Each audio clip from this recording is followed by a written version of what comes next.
ప్రభునందు ప్రియమైనటువంటి దేవుని బిడ్డలారా, ఈ సమయంలో మనం మత్తయి సువార్త 5వ అధ్యాయం 1 నుండి 12 వచనములు మనము చదువుకుని ఉన్నాం. మనకందరికి కూడా తెలిసినటువంటి ఈ యొక్క వాక్య భాగం, మరి ధన్యతలను గురించినటువంటి వాక్య భాగం. మరి ఇంగ్లీష్లో బీయాటిట్యూడ్స్ అనేటువంటి పదాన్ని ఉపయోగిస్తుంటారు. బీయాటిట్యూడ్స్గా చెప్తూ ఉంటారు. మనకి సండే స్కూల్లో చిన్నపిల్లలకు మరి 10 ఆజ్ఞలు ఎలా నేర్పిస్తామో, మరి ఆ పరలోక ప్రార్థన ఎలా నేర్పిస్తామో, అలానే మనము కొన్ని కీర్తనలు ఎలా నేర్పిస్తామో, అలానే ఈ యొక్క ధన్యతలను కూడా మనము నేర్పిస్తూ ఉంటాం. ఇక్కడ మనం చూసినట్లయితే మరి 9 ధన్యతలు ఉన్నట్లుగా కనిపిస్తూ ఉంది. మరి ఆ యొక్క టెక్స్ట్ అంతటిని కూడా జాగ్రత్తగా పరిశీలన చేస్తే యేసుక్రీస్తు ప్రభువారు మరి 7 ధన్యతలను ఇక్కడ వివరించినట్లుగా మరి మనకి అర్థమవుతూ ఉంది. యేసు ప్రభువారు ఆయన ఈ లోకంలోనికి శరీరధారిగా వచ్చిన సందర్భంలో ఆయన మరి మొదటి వర్తమానం, ఆయన యొక్క మత్తయి సువార్తలో మనం చూసేది ఏంటంటే ఆయన మొదటి వర్తమానంగా ఈ కొండ మీద ప్రసంగంగా మనం చూస్తూ ఉంటాం. అయితే మరి ఇక్కడ మరి ధన్యతల గురించి మాట్లాడుతున్నప్పుడు మరి ఒక ప్రాముఖ్యమైన అబ్జర్వేషన్ని, పరిశీలనను చార్లెస్ స్పర్జన్ అనేటువంటి మరి ఆ యొక్క గొప్ప ప్రసంగికుడు ఆయన ఒక పరిశీలన చేసి ఉన్నారు. మలాకీ గ్రంథం 4వ అధ్యాయంలో మనం చూసినట్లయితే మరి ఆఖరి వచనం, నేను వచ్చి దేశమును శపించకుండునట్లు తండ్రుల హృదయమును పిల్లల హృదయమును తండ్రుల తట్టును త్రిప్పును. ఇక్కడ చూడండి, ఒక నెగటివ్ వర్డ్, ఒక ప్రతికూలమైనటువంటి పదంతో శపించకుండునట్లు, తండ్రుల హృదయమును పిల్లల తట్టును, పిల్లల హృదయమును తండ్రుల తట్టును తిప్పునని మాట్లాడటం ఇక్కడ చూస్తూ ఉంటున్నాం.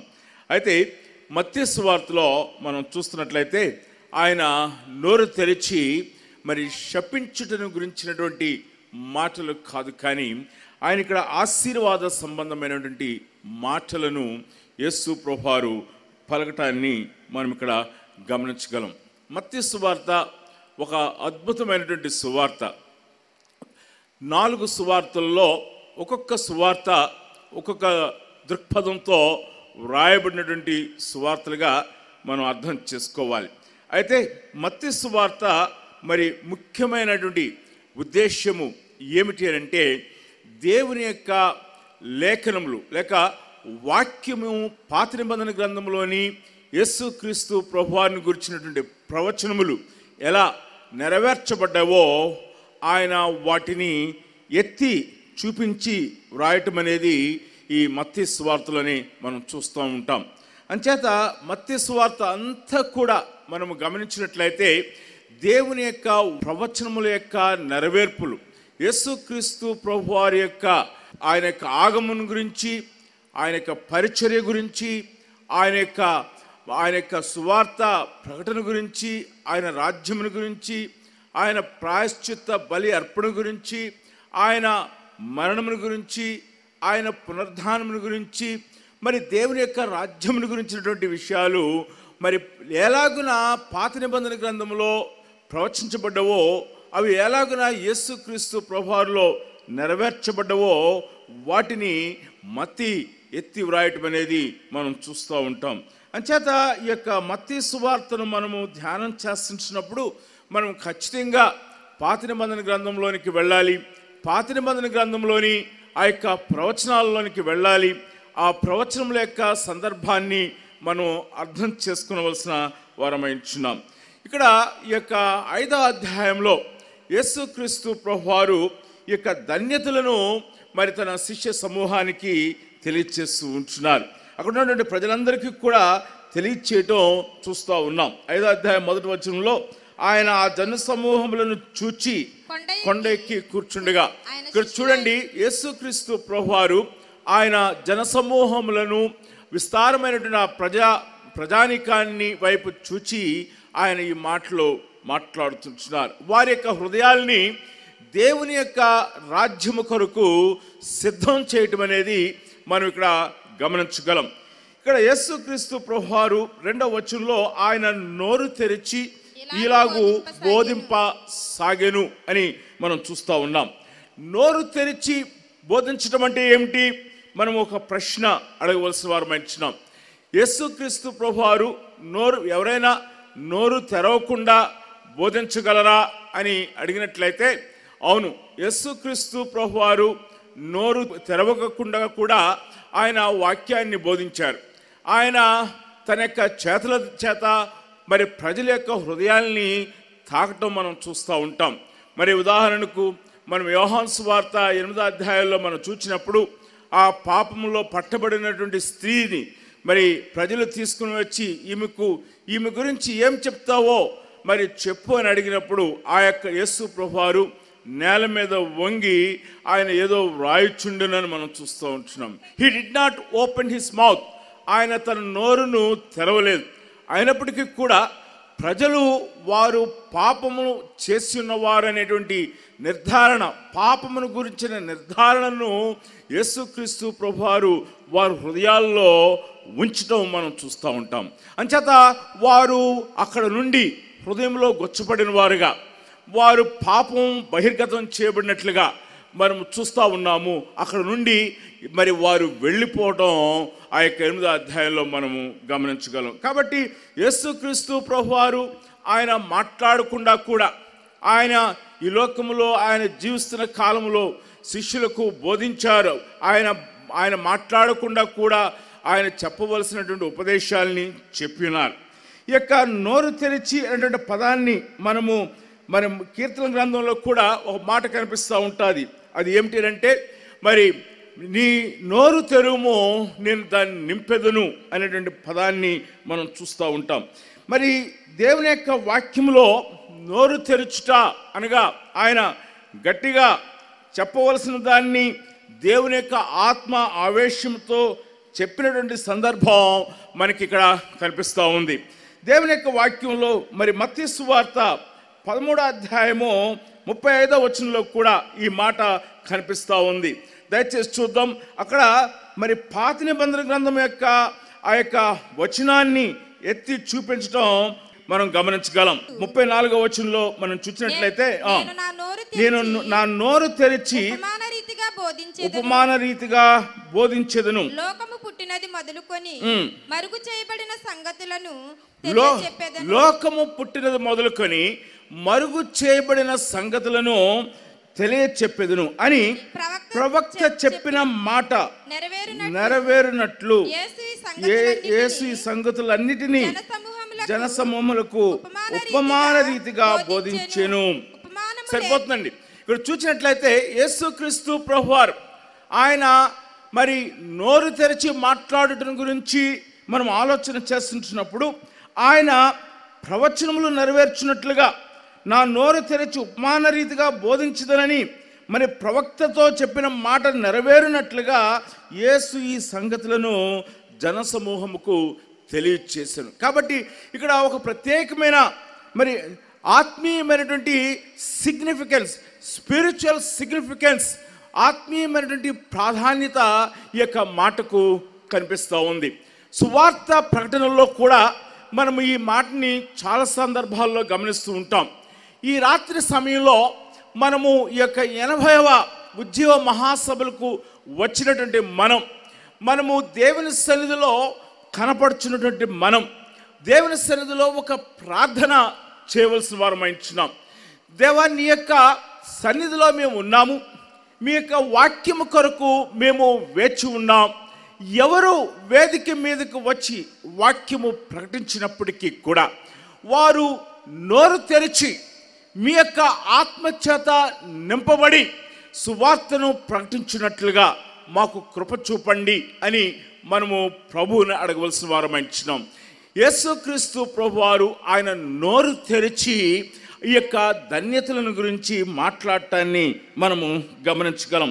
తిరిగి మనము అపోస్తల కార్యము గ్రంథంలో సువార్త ప్రకటించిన వారు సువార్త ప్రకటిస్తున్నప్పుడు ఇదే పదజాలాన్ని మరి గ్రంథకర్తలు ఉపయోగించడాన్ని కూడా చూడవచ్చు. 8వ అధ్యాయము అపోస్తల కార్యం గ్రంథం 8వ అధ్యాయము 35వ వచనాన్ని మనం చూద్దాం. అందుకు ఫిలిప్పు నోరు తెరిచి ఆ లేఖనములను అనుసరించి అతనికి యేసును గూర్చిన సువార్తను ప్రకటించెను. ఫిలిప్పు తన యొక్క నోరు తెరిచి ఆయన సువార్తను ప్రకటించెను అని మనం చూస్తూ ఉన్నాం.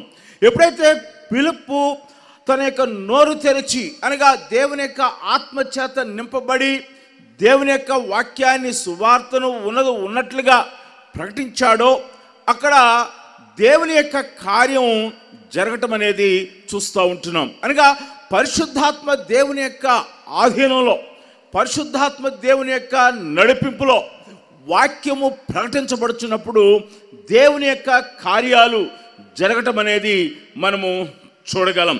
తర్వాత వచనాల్లో మనకి కనిపిస్తూ ఉన్నది వారు ఎలాగున మరి రక్షించబడ్డాడో ఆ యొక్క నపుంసకుని గురించిన విషయాన్ని తర్వాత వచనాల్లో మనము చూడగలం.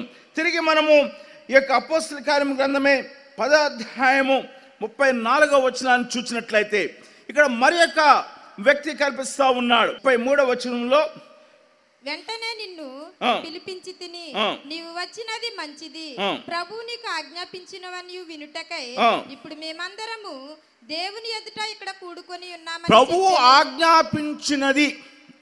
ప్రభువు ఆజ్ఞాపించినవన్నీ వినుటకై మేమందరము దేవుని ఎదుట ఇక్కడ కూడుకొని ఉన్నాం. బ్రదర్ భక్సింగ్ గారు ఆయన యొక్క పరిచర్యలో ఆయన ఒక సూత్రాన్ని వారి యొక్క సహవాసంలో వారు ప్రాక్టీస్ చేశారు, వారు సాధన చేశారు. దేవుని యొక్క వాక్యమును ప్రకటించడానికి ముందుగా మరి అక్కడ సువార్త లేక వాక్యమును ప్రకటించేటువంటి దైవ సేవకులైన వారు ఒక గదిలో ఉండి ప్రార్థన చేస్తూ ఉంటారు. అయితే ఇప్పుడు భక్సింగ్ గారు అడిగేవారు, is there any message from God, ప్రభు దగ్గర నుండి మీకు ఏమైనా వర్తమానం ఉందా అని అడిగేవారు. మరి ఎవరికైతే ప్రభు ప్రేరేపించేవారో వారు చెప్పేవారు, the message is there for me for the people అని చెప్పినప్పుడు వారిని వెళ్ళి వాక్యం ప్రకటించమని చెప్పేవారు. కాబట్టి ఇది ఎంతో ప్రాముఖ్యమైనది. ఇక్కడ చూడండి, ఇక్కడ ఉన్నవారు చెప్తున్నటువంటి మాట, ప్రభు మీకు ఏదైతే చెప్పాలనుకుంటున్నారో అది మేము వినటానికి సిద్ధంగా ఉన్నాము అని చెప్తున్నారు. అందుకని ఇక్కడ కూడి ఉన్నామని చెప్తున్నారు. తర్వాత అందుకు పేతురు నోరు తెరిచి ఇట్లనను, he spoke what God wants them to hear. దేవుడు మరి ఏది ప్రజలు వినాలనుకుంటున్నారో దానిని తీసుకుని రావటం మనం చూస్తూ ఉంటున్నాం. ఇక్కడ ఫోకస్ ఎవరు అని అంటే మరి పేతురు కాదు, ఇక్కడ ఫోకస్ ఎవరు అని అంటే అక్కడ ఉన్న ప్రజలు కాదు, ఇక్కడ ఫోకస్ ఎవరు అని అంటే ప్రభు యొక్క వర్తమానమై ఇచ్చినది. పేతురు నోరు తెరిచి మాట్లాడెను అని మనం చూస్తున్నాం. కింద వచనాలకు వచ్చేటప్పటికి మరి పరిశుద్ధాత్మ దేవుడు దిగి వచ్చి ఉన్నాడు. తరువాత అక్కడ అనేక మంది ప్రభువుని అంగీకరించినట్లుగా మనము అక్కడ వాక్య భాగంలో చూస్తూ ఉంటున్నాం. తిరిగి అపోస్తల కార్యం గ్రంథం 18వ అధ్యాయము 14వ వచనం మనం చూద్దాం. పౌలు నోరు తెరిచి మాట్లాడబోగా గల్లియోను, యూదులారా, ఇది ఒక అన్యాయము గాని చెడ్డ నేరము గాని అయిన ఎడల నేను మీ మాట సహనముగా వినుట న్యాయమే. చూసారండి, పౌలు కూడా దేవుని యొక్క వాక్యాన్ని ప్రభువు చెప్పమన్నది ప్రకటించడాన్ని మనం చూస్తూ ఉన్నాం. కాబట్టి మనము పాత నిబంధన గ్రంథంలో ప్రవచనంగా చూస్తూ ఉన్నాం. దేవుని యొక్క వాక్యము ఎవరి నోటిలో ఉన్నదో ఆ యొక్క వాక్యమును ప్రజలకు అందించుట. రెండవదిగా యేసుక్రీస్తు ప్రభువారు తానే ఆయన సిద్ధపడిన తరువాత ఆయన తండ్రి యొక్క సమయంలో ఆయన బాప్తిసం తీసుకున్నారు. మరి ఆయన యొక్క దైవత్వమును గురించినటువంటి రుజువులను అక్కడ ఉన్నటువంటి ప్రజలకు ఆయన ఇచ్చి ఉన్నారు, యోహానికి ఇచ్చి ఉన్నారు. ఆయన శోధించబడ్డారు, శోధనను జయించి ఉన్నారు. పరిచర్య ప్రారంభంలో ప్రభువు ఇచ్చినటువంటి వర్తమానాన్ని ప్రజల దగ్గరకు తీసుకురావటం అనేది మనం చూస్తూ ఉంటున్నాం. ఈ రాత్రికాల సమయంలో ఇది 2వ రాత్రిగా మనం చూస్తూ ఉన్నాం.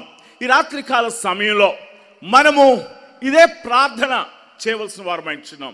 ఆ ప్రార్థన ఏమిటి అంటే, ప్రభువా నీ యొక్క వర్తమానాన్ని నీ యొక్క దాసుల యొక్క నోట ఉంచి, నీ యొక్క వర్తమానాన్ని నీ యొక్క దాసులకు బయలుపరిచి, నీవు నీ యొక్క వర్తమానాన్ని మాకు అందించు. Give us a fresh message. మాకు ఒక నూతనమైనటువంటి తాజా వర్తమానాన్ని మీరు మాకు పంపించండి. మా మనస్సాక్షులను తాకేటువంటి వర్తమానం, మా హృదయములను గుచ్చింపచేసేటువంటి వర్తమానం, మా చుట్టూ కూడా మీ యొక్క ఆత్మచేత ప్రభావం చేయబడేటువంటి వర్తమానం మాకు దయచేయండి ప్రభువా అని మనం ప్రార్థన చేయవలసిన వారమైంచున్నాం.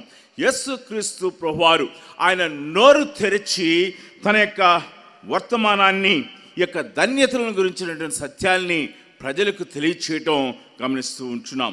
ఈ 5 దినాల్లో కూడా మరి ప్రభు మన మధ్యన సంచరించుచుండగా తన సేవకులైన వారిని ఆయన అభిషేకించి వారిని సిద్ధపరిచి, వారు ప్రభు యొక్క వర్తమానాన్ని మన మధ్యకు తీసుకున్న ద్వారా ఈ 80వ సంవత్సరపు ఈ యొక్క మహాసభల్లో మనము గొప్పదైన ఉద్యమాన్ని చూడటానికి, మనం గొప్పదైనటువంటి ఆశీర్వాదాలు పొందుకోవటానికి, దేవుని యొక్క చిత్తాన్ని కనుగోవటానికి, పరిశుద్ధాత్మ దేవుడు మన పాపం విషయమై మనల్ని ఒప్పింప చేయటానికి కారణము అగునట్లుగా ప్రార్థించవలసిన వారమైంచున్నాం.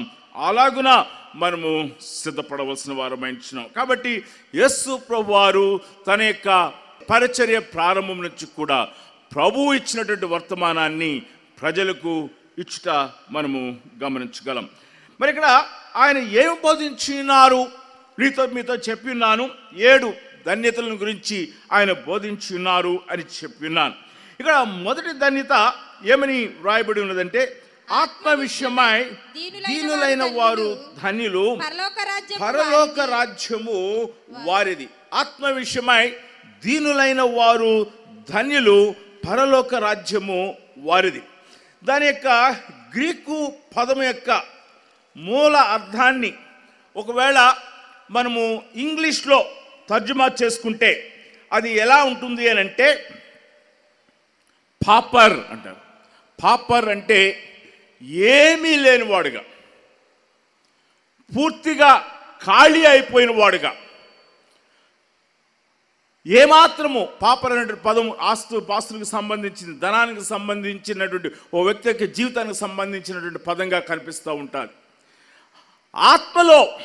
ఆత్మ విషయంలో, దేవునితోని సంబంధమును గురించిన విషయంలో, దేవుని దగ్గరికి వచ్చే విషయంలో మనము దీనులుగా ఉండుట అనగా ఏమీ లేనివారుగా, లైక్ పాపర్స్, ఆ యొక్క విషయాన్ని మనము గుర్తెరిగినట్లయితే మన జీవితంలో మనము ధన్యులు. ఆత్మ విషయమై దీనులైన వారు ధన్యులు, పరలోక రాజ్యము వారిది. మొదటి విషయము మనం జ్ఞాపం చేసుకోవాల్సిన మొదటి విషయము ఏమిటి అంటే, ఆత్మలో నీవు రిక్తుడవు, ఆత్మలో నీవు ఏమీ లేనివాడు, నీ జీవితంలో you are a big zero. నీ హృదయములో దేవునితో, when you put your reference to God, దేవునితో నిన్ను పోల్చుకుంటున్నప్పుడు నువ్వు ఏమీ లేనివాడవు అనే విషయాన్ని మనము గుర్తెరుగుట. దీనికి వ్యతిరేకమైనటువంటి పదం ఏమిటి అని అంటే, మరి ఫుల్ ఆఫ్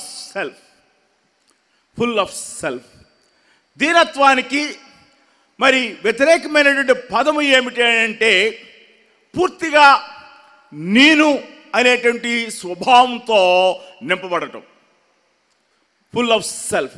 నేను, నా చిత్తం, నా ఉద్దేశం, నా సంకల్పం, నా భవిష్యత్తు, నా ఆలోచన, నా వ్యక్తిత్వం, నేను అనేటువంటి స్వభావం.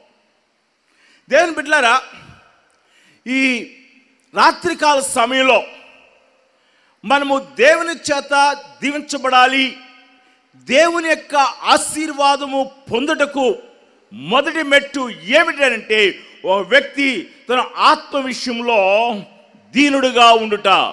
దేవునితోని పోల్చుకుంటున్నప్పుడు, మహా గొప్పదైనటువంటి దేవునితో పోల్చుకుంటున్నప్పుడు, దేవుని సన్నిధిలో కనపడినప్పుడు, దేవుని సన్నిధిలో నిలబడినప్పుడు, దేవుని సన్నిధిలో మాట్లాడుచుంటున్నప్పుడు, ఈ మహా గొప్పదైనటువంటి దేవుడు, ఈ అనంతమైనటువంటి దేవుడు, ఈ పరిశుద్ధమైనటువంటి దేవుని ముందు నువ్వు నిలబడినప్పుడు నీవు పాపర్, నువ్వు ఏమీ లేనివాడువు అని గ్రహించటం మొదటి మెచ్చాయించినది. యేసుక్రీస్తు ప్రభువారు లూకాసు వార్త 12వ అధ్యాయంలో మనం చూస్తూ ఉంటాం. లూకాసు వార్త 12వ అధ్యాయంలో ఒక ధనము గలవాడు యేసు ప్రభువారి దగ్గరికి వచ్చి తన సహోదరునితో కలిగినటువంటి వివాదమును తీర్చమని అడుగుతున్నాడు. ఇక్కడ చూడండి, యేసు ప్రభువారి దగ్గరికి అనేక మంది వచ్చి ఉన్నారు. వారు స్వస్థతల కొరకు వచ్చారు, అవసరతల కొరకు వచ్చారు. God went to the people who were in their helpless condition. వారు ప్రజలు ఎవరైతే నిస్సహాయ స్థితిలో ఉన్నారో, అవసరతలో ఉన్నారో, వారి దగ్గరికి ప్రభువే వెళ్ళినట్లుగా కనిపిస్తూ ఉంటుంది. కానీ ఇక్కడ ప్రభు దగ్గరికి ఇతను వస్తూ ఉన్నాడు. ఆయన ఎలా వచ్చాడు అని అంటే, చాలా ధనవంతుడు, మరి చాలా జ్ఞానం గలవాడు. ఎంత జ్ఞానం గలవాడంటే, యేసు ప్రభువారు జ్ఞానం చాలా మహాజ్ఞాని కదా, ఈయన దైవ జ్ఞానంలో నుండి నాకు న్యాయం తీరుస్తాడు, నా సహోదరునికి నాకు మధ్య ఉన్న ఆస్తి పంపకాలు ఈయనే సరిగ్గా చేయగలడని నమ్మాడు. యేసు ప్రభువారు ఒక మాట అతనితో పలికినాడు. 13వ వచనంలో 14వ వచనంలో, ఓయి నీ మీద తీర్పరిగానైనను పంచిపెట్టువానిగానైనను నన్ను ఎవడు నియమించను. అది ఒక కఠినమైన మాట. అది ఒక కఠినమైన మాట. నన్ను ఎవరు నియమించారు? నీకు తీర్పు తీర్చమని, పంచిపెట్టువానిగా చేయమని. నన్ను పంచిపెట్టడం కొరకు పంపించాడా నా తండ్రి? నీ ఆస్తి పంపకాల విషయంలో నన్ను తీర్పరిగా చేయడానికి పంపించాడా నా తండ్రి? చెప్తూ ఆయన అక్కడ ఉపమానాన్ని చెప్పారు. ఈ యొక్క ఉపమానం మనం పూర్తిగా చదవట్లేదు, కానీ ఈ ధనవంతుని గురించిన ఒక ఉపమానం చెప్తూ, ఆ ధనవంతుడు ఏమనుకున్నాడంటే, నా పంటను సమకూర్చుకున్నట్టుకు నాకు స్థలము చాలదు, నేనేమి చేతును, నేనేలాగు చేతును, నా కొట్లు విప్పి నా ధాన్యమంతటిని, నా సమస్తమును, నా విస్తారమైన ఆస్తి నీకు సమకూర్చబడినది. కాబట్టి నీవు నీవు నేను నేను నేను ఫుల్ ఆఫ్ సెల్ఫ్, నేను అనేటువంటి స్వభావంతో నింపబడ్డాడు. అయితే ప్రభు ఆయన గురించి మాట్లాడుతూ ఏమన్నాడంటే, వెర్రివాడా, అయితే దేవుడు వెర్రివాడా ఈ రాత్రి వెర్రివాడా ఈ రాత్రి నీ ప్రాణమును అడుగుచున్నారు. సరిపోతుంది. వెర్రివాడా ఈ రాత్రి నీ ప్రాణమును అడుగుచున్నాడు. ఎంత కఠినమైన మాట అది.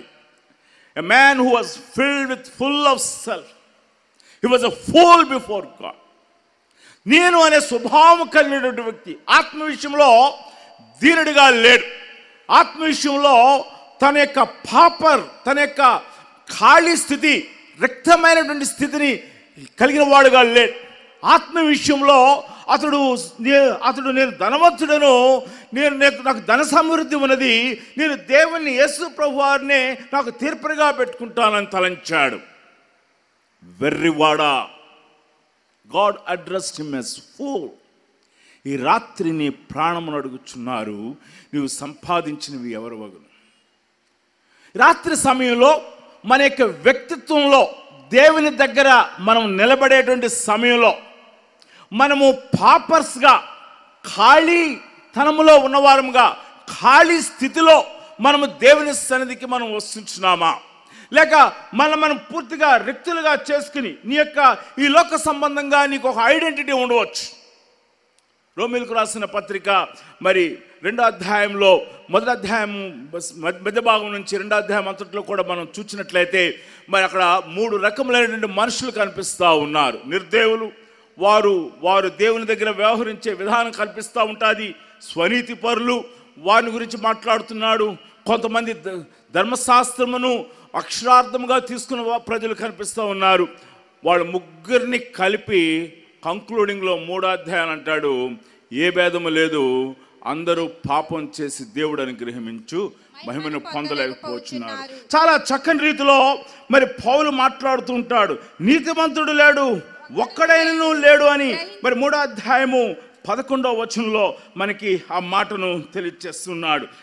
నీతిమంతుడు లేడు, ఒక్కడును లేడు, గ్రహించువాడు లేడు, దేవుని వెతుకువాడు లేడు, అందరూ త్రోవ తప్పి ఏకముగా పనికిమాలు వారైరి, మేలు చేయువాడు లేడు, ఒక్కడైనను లేడు. When God says there is none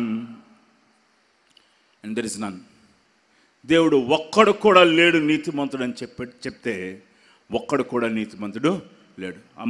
మొదటి అధ్యాయం 2వ అధ్యాయంలో మనం చూస్తున్నప్పుడు వారు ఎలాగైనా దేవుని సన్నిధిలో ఉన్నారో మనకు కనిపిస్తూ ఉంటారు. వెర్రివాడ, ఈ రాత్రి నీ ప్రాణమును అడుగుచుంటున్నారు. He was with full of self, తాను నేను అనేటువంటి స్వభావము కలిగిన వాడుగా ఉంచున్నాడు.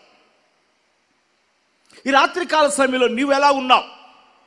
నీ ధనమును బట్టి, నీ ఆస్తిని బట్టి, నీ అందాన్ని బట్టి దేవుని సన్నిధిలో నువ్వు నిలబడుచుంటున్నావా? లేకపోయినట్లయితే నీ యొక్క స్వనీతిని బట్టి దేవుని సన్నిధిలో నువ్వు నిలబడుచున్నావా? నీ జ్ఞానమును బట్టి దేవుని సన్నిధిలో నువ్వు నిలబడుచున్నావా?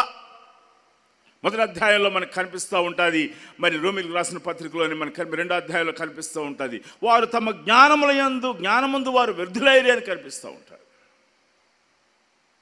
దేవుని దగ్గర మనం నిలబడేటప్పుడు, when you stand in the presence of God, none of the things that you have count worthy. నీకు కలిగినది ఏది కూడా దేవుని సన్నిధిలో అది యోగ్యమైనదిగా కాదు. మీ నీతి క్రియలు నా దగ్గర మురికి గుడ్డల్లా ఉన్నాయని చెప్తున్నా. యోబు గ్రంథం మనం చూసినట్లయితే, యోబు గ్రంథంలో మరి యోబు కూడా తాను దేవుని యొక్క మరి ఆ యొక్క గొప్పదైనటువంటి ఆ యొక్క ప్రత్యక్షతను పొందక ముందుగా ఆయన తన స్నేహితులతో మాట్లాడుతున్నప్పుడు తన నీతిని తను ఎస్టాబ్లిష్ చేసుకోవాలని ప్రయత్నం చేశాడు. తనకి నీతిని ఎస్టాబ్లిష్ చేసుకునేటువంటి ఆ యొక్క ప్రయత్నంలో యోబు తాను గొప్పగా ఆలోచన చేసుకున్నాడు. తన స్వనీతిని అతను కనపరుచుకున్నాడు. యోబు యొక్క ఆఖరి వాదనలో మనకు అది కనిపిస్తూ ఉంటుంది. మరి ఆ యొక్క ఆఖరి వాదనలో మనం చూసినప్పుడు 34వ అధ్యాయము, మరి 35వ అధ్యాయంలో, మరి 37వ అధ్యాయం వరకు కూడా మనం చూసినట్లయితే మరి కనిపిస్తూ ఉంటుంది. నేను దగ్గరగా 70 సార్లు ఆ పదాన్ని యోబు ఉపయోగిస్తాడు. నేను నా. థియోడర్ ఎప్ అనేటువంటి ఒక మహా భక్తుడు ఆ నేను నా అనేటువంటి ఆ యొక్క అక్షరాలని ఎర్రింక్తో చుట్టాడంట, రౌండ్ అప్ చేశాడు. ఆయన ఒక స్టేట్మెంట్ ఇచ్చాడు. అది కొంత మనకి సిగ్గుమాలిన స్టేట్మెంట్ లాగా అనిపిస్తూ ఉంటుంది. ఆయన ఏమంటాడు తెలుసా? ఆ పేజ్ ఓపెన్ చేసి నేను నా అనేటువంటి ఆ యొక్క అక్షరాలు ఎర్రగా చుట్టినటువంటి అక్షరాలను చూస్తుంటే ఎలా అనిపించిందంటే స్ఫోటకము వచ్చి తగ్గిన వాళ్ళకి ముఖము మరి ఎలాగా వికారంగా ఉంటుందో అలా ఉన్నది అంటాడు. యోబు దేవుని చేత నీతిమంతుడిగా పిలువబడినప్పటికీ కూడా తన స్నేహితులతో మాట్లాడే క్రమంలో, బిల్దాదుతో మాట్లాడే క్రమంలో తను స్వనీతిపరుడుగా అయిపోయాడు. నేను the I-ness dominated in his speech. నేను అనేటువంటి స్వభావం బహిర్గతం చేసుకున్నాడు. ఎలీహు వచ్చి ఆయన జ్ఞానోపదేశం చేస్తాడు. యెహోవా దేవుడు ప్రత్యక్షమవుతాడు సుడిగాల్లో నుండి. యెహోవా దేవుడు 2 దఫాల్లో మాట్లాడతాడు. ఆ 2 దఫాల్లో మాట్లాడిన సందర్భం మనం జ్ఞాపం చేసుకోవాలి.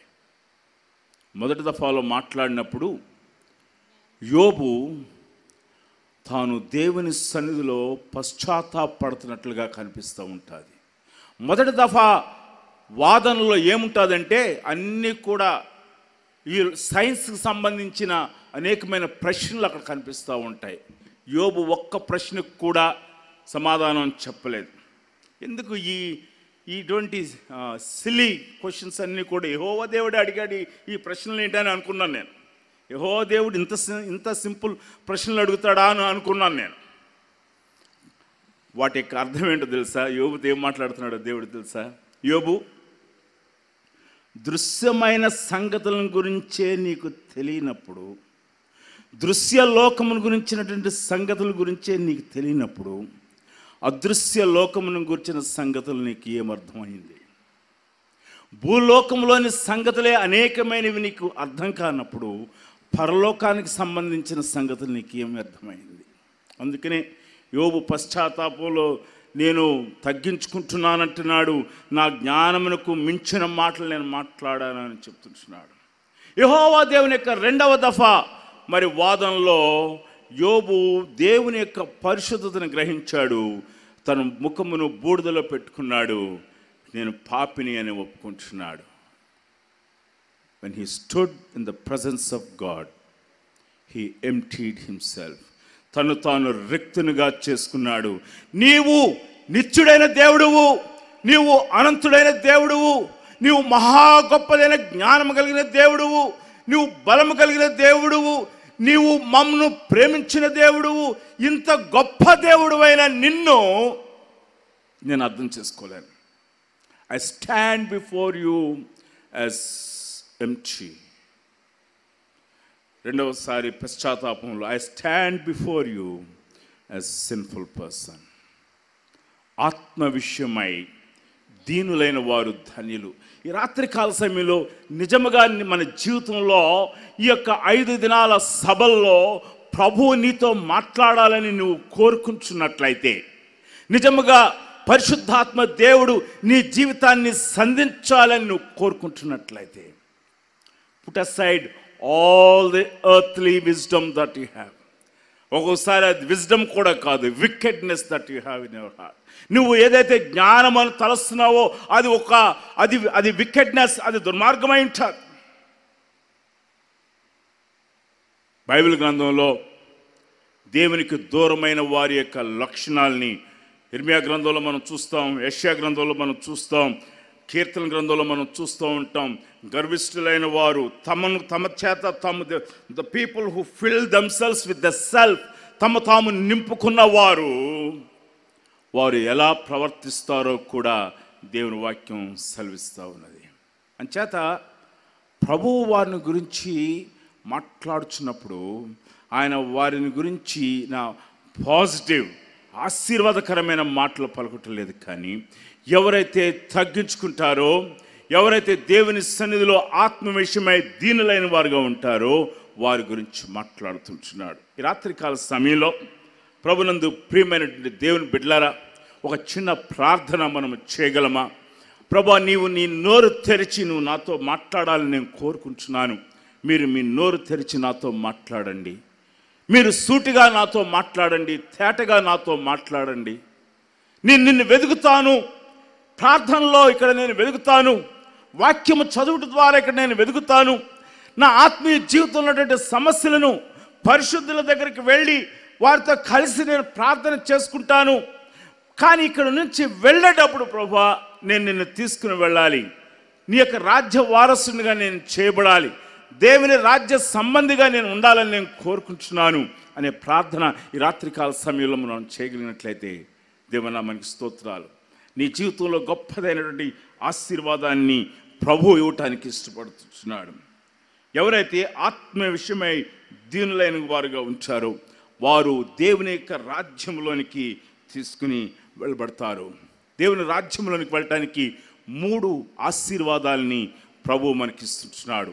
వచ్చిన భాగములన్నీ కూడా మరి ఈ సమయంలో నేను చదువుటకు సమయం లేదు. కానీ మొట్టమొదటిగా నీవు రిక్తుడుగా నువ్వు గ్రహించినప్పుడు, నీవు దేవుని సన్నిధిలో నేను వచ్చివాడను, నాకు అవసరతలో ఉన్నవాడను, నేను పరిశుద్ధుడిగా చేయబడాలి అని నువ్వు ఆశపడుతున్నట్లయితే, నాలో నీతి లేదు, నేను నీతి లేని వాడను, దేవుని దృష్టి ఎదుట నా నీతి మురికి గుడ్డల వంటిది, దేవుని నీతి నాకు కావాలి అని నువ్వు కోరుకుంటున్నప్పుడు మొదటి ఆశీర్వాదం, ఆయన నిన్ను నీతిమంతులుగా తీర్చుతాడు. ఈ రాత్రికాల సమయంలో ఆయన పరలోక రాజ్యములో ఎవరు ఉంటారంటే దేవుని చేత నీతిమంతులుగా చేయబడిన వారు ఉంటారు.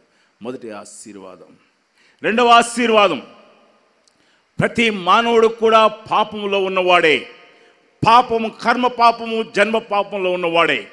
దేవుని సన్నిధిలో మనం యథార్థముగా మనం నిలబడినట్లయితే ఆయన నీ పాపం కొరకు ప్రాయశ్చిత్తమైనాడు కనుక రెండవ ఆశీర్వాదం, నిన్నిక్కడ నీ పాపములను క్షమించి నిన్ను నీ జీవితంలో ఆయన చేత క్షమించబడిన అనుభవంలోనికి, ఆయన నీ పాపములు క్షమించి ఉన్నాడనేటువంటి గొప్పదైన ఆ యొక్క విశ్వాసంలోనికి నేను ఇక్కడి నుంచి నడిపించి తీసుకుని వెళ్తాడు. దేవుని బిడ్డలారా, దేవుని చేత క్షమించబడినటువంటి అనుభవం, పాప భారంతో నీవు ఉన్నావు. ఆ పాప భారం ఎంత బరువైనదో పరిశుద్ధాత్మ దేవుడు నీకు మనకు తెలియచేయాలి. ఆయన నీ పాపములను క్షమించుటకు సిద్ధంగా ఉన్నాడు. మూడో ఆశీర్వాదం, దేవుని యొక్క రాజ్యంలో దేవుని పిల్లలు ఉంటారు. ఆయన యొక్క పిల్లలుగా ఆయన మనల్ని హెచ్చించున్నాడు. తనందరూ అంగీకరించుదురో అనగా తన నామందు విశ్వాసం ఉంచిన వారికి దేవుని పిల్లలగుటకు ఆయన అధికారమును ఇచ్చున్నాడు. 3 ఆశీర్వాదములు.